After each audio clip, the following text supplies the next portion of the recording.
কোরবানির আগের দিন চলে যাচ্ছি শ্বশুরবাড়িতে কোরবান করার জন্য। আসসালামু আলাইকুম, কেমন আছেন সবাই? আশা করি সবাই অনেক অনেক ভালো আছেন। আলহামদুলিল্লাহ, আমরাও অনেক ভালো আছি। প্রতিদিনের মতো আরেকটা ব্লগ নিয়ে আপনাদের মাঝে হাজির হলাম। ঈদে বাড়িতে যাওয়ার আনন্দটা যেমন অন্যরকম থাকে, বাচ্চাদেরও আনন্দগুলো থাকে দেখার মতো। তখন আসলে অনেক বেশি ছোট ছিলাম, তখন আরও বেশি আনন্দ লাগতো। এখন সেই আনন্দটা বাচ্চাদের মধ্যেই ফিল করতে পারি। এখন বড় হয়ে যে আনন্দটা ফিল করি সেটাও হচ্ছে অন্য রকমের। অন্যরকম একটা কাজ করার মধ্য দিয়ে আনন্দ, সবাই মিলে একসাথে বসে আড্ডা মারতে মারতে কাজ করা, এগুলো আমার শ্বশুরবাড়িতে একদমই কমন বলা যায়। কিন্তু আমার শ্বশুরবাড়ির বন্ডিংগুলো হচ্ছে অন্যরকম, সবার সাথে সম্পর্কগুলো অনেক বেশি ভালো। দুপুর টাইমে বের হওয়াতে আমার বাচ্চারা তো একদমই ঘুম দিয়ে দিল গাড়ির মধ্যে যেতে যেতে, ওরা অনেক বেশি টায়ার্ড ছিল। আর উপরে তো দাদুর বাড়ি যাচ্ছে, একটা অন্যরকমের এক্সাইটেড ছিল ওরা বেশি। তো রাস্তা যেতে যেতে অনেকগুলোই গরু দেখতে পেলাম। আসলে গরুর কোরবানির সময় গরু দেখার মজাটা থাকে অন্যরকম। যখন ছোট ছিলাম বাবার হাত ধরে চলে যেতাম গরুর বাজারে গরু দেখতে, কিন্তু এখন তো আসলে বড় হওয়ার কারণে এখন আর যাওয়াটা হয় না। এরা আসলে বড় হতে হতে সব কিছুই চেঞ্জ হয়ে যায়, পরিবর্তন হয়ে যায়। একটা সময় গিয়ে যখন মেয়েদেরকে সব কিছু নিজের হাতেই সামলাতে হয়, একটা সময় বাপের বাড়িতে যখন মেয়েকে কোনো কিছু করতে হয় না, তখন এক সময় গিয়ে বাপের বাড়িতে গিয়ে তাকে সবই করতে হয়, সবই মেনে নিতে হয়। আলহামদুলিল্লাহ, আমরাও তার ব্যতিক্রম নই। আমরাও আলহামদুলিল্লাহ সবাই মিলেমিশে থাকতে অনেক বেশি পছন্দ করি শ্বশুরবাড়িতে। এদিকে তো গরু রাখার জন্য আমার শ্বশুরবাড়িতে একদমই অনেক সুন্দর করে প্যান্ডেল করা হয়েছে। যেহেতু এখন বৃষ্টির সিজন, বৃষ্টি হওয়ার সম্ভাবনাটা অনেক বেশি পরিমাণেই থাকে। গত পরশু দিনও নাকি অনেক বেশি বৃষ্টি হয়েছিল, তখনই এগুলোরা সেট আপ করেছে, এভাবে খুব সুন্দর করে সাজিয়েছে। এগুলো আমার দেবরাই করেছে। ওরা আসলে খুবই গরুদেরকে অনেক বেশি পরিমাণে সেবা করে, আর সব কিছু ওরাই হ্যান্ডেল করেছে এতদিন।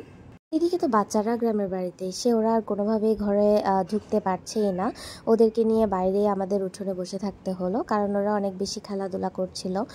অনেকদিন পর গ্রামে এসেছে, তাই ওদের ব্যাপারটাই থাকে অন্যরকম। আর আমাদের কাজ হলো তাদেরকে পাহারা দিয়ে রাখা, তার জন্য আমরা বাইরে সবাই বসেছিলাম।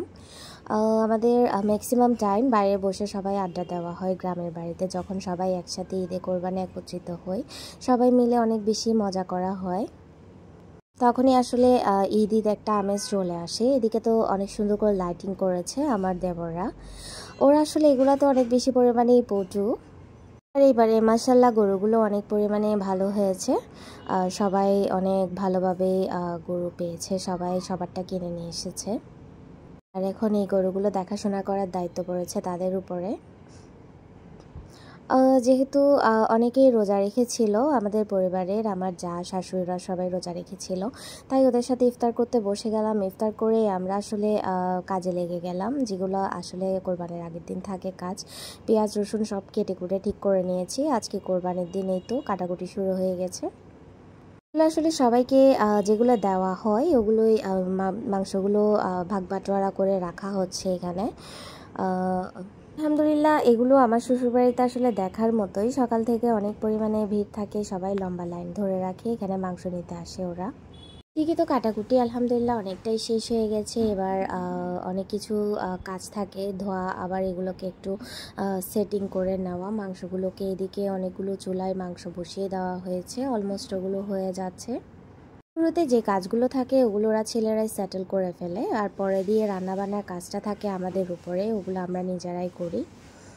এদিকে মাংস সব কেটে কুটে নিয়ে আসা হয়েছে, আমাদের মাংস অনেকটাই রান্না হয়ে গেছে। এইবার আলহামদুলিল্লাহ সবাই মিলেই রান্না করলাম। আমাদের চাচা শ্বশুররা সবার একটাই থাকে, বড় বড় পাতিল আমরা রান্না করি। এটা আমার শ্বশুরবাড়ির যে পাতিলটাতে আমরা রান্না করি ওইটাই। যেহেতু রান্না করা মাংস বাটোয়ারা করি সবার মধ্যে, আত্মীয় স্বজনদের মধ্যে, তাই আমরা অনেক বেশি পরিমাণে মাংস রান্না করি। আলহামদুলিল্লাহ আমাদের তবরকের মাংস অনেক বেশি ভালো হয়েছিল খেতে। এবারে আমার তবরকের মাংসটা রান্না করেছে আমার দেবর, মেজো দেবর। উনিও মাশাআল্লাহ অনেক ভালোই রান্না করেন। আমরা একটু নেড়ে চেড়ে দিয়েছি, ওনাকে হেল্প করেছি, আর বেশি কিছুই আমাদের করা হয়নি। খেতে অনেক পরিমাণে ভালো হয়েছিল, আর একদমই অনেক বেশি ফ্লেভার বেরোচ্ছিল। পাশে এটা আমার চাচা শ্বশুর আরেকটার, ওনাদের মাংস মাশাল্লাহ অনেক পরিমাণে ভালো হয়েছিল, কারণ আমরা সবগুলো পাতিল থেকে আসলে রান্না করার পরে সবগুলো পাতিল থেকে আমরা নিয়ে নিয়ে টেস্ট করে থাকি সবাই। এবার আলহামদুলিল্লাহ সব কিছু সেটেল করে এবার আমরা সব কিছু গোছগাছ করে রওনা দিচ্ছি বাসার উদ্দেশ্যে, যেহেতু বাচ্চারা অনেক পরিমাণে গরমে অস্থির হয়ে গেছে, সারা রাত ঘুমায়নি। আর আমার ছোটো বাচ্চাটা একটু সিক, আমি নিজেও একটু সিক, তাই আজকে চলে যাচ্ছি, না হলে আমাদের আসলে বেশ কিছুদিন থাকা হয় শ্বশুরবাড়িতে। এবার আসলে একটু ব্যতিক্রম হয়েছে, যেহেতু শরীর ভালো নেই এবারে। তারপরেও আলহামদুলিল্লাহ 2 দিনে অনেক বেশি মজা করেছি, অনেক বেশি পরিমাণে আমাদের মজা হয় শ্বশুরবাড়িতে সবাই মিলে একসাথে। এদিকে যাওয়ার সময় ফুফি শাশুড়িদের জন্য কিছু আনা হয়েছিল, ওগুলোই দেওয়ার জন্য দাঁড়িয়ে গেলাম। ওগুলো দিতে দিতেই আমরা আসলে টাউনের দিকে চলে যাব। সীতাকুণ্ডতে এরিয়াটা আমার কাছে অনেক বেশি পরিমাণে ভালো লাগে, এত সুন্দর লাগে, চারিদিকে অনেক পরিমাণে গাছগাছালি, একদমই একটা ছাউনির মতো কাজ করে হাইওয়ে রোডের মধ্যে, দেখতে অনেক বেশি ভালো লাগে। তাই আমি যতবারই যাই না কেন আমি ভিডিওটা করি সব সময়।